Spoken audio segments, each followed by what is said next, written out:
Hi, I'm Ron. I'm a coach at Language Academia, and I specialize in the US, forget about it, UK, keeping that cheeky street smart tone, and Indian regional accents. The road to the station was very busy in the morning. Hi.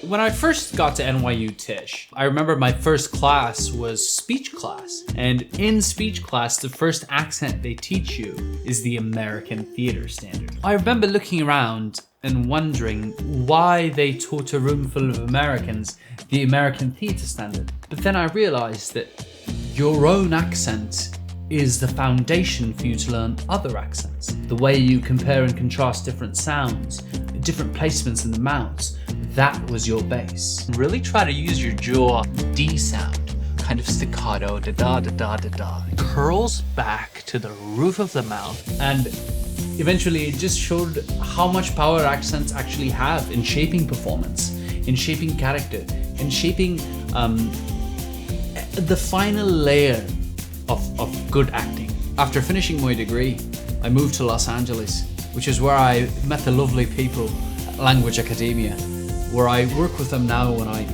teach so many different people all the wonderful accents of the world. I freaking love working with actors, especially uncovering the nuance and the rhythm that each dialect has to offer. I'm very hungry, so I ordered the pasta and the tiramisu, of course. I slit the sheet I slit, and on the slitted sheet I sit. I saw a movie about New York last night. To meet my friend by the lake. But it started to rain before I got there. Are you ready to dive into the accent world? Welcome home.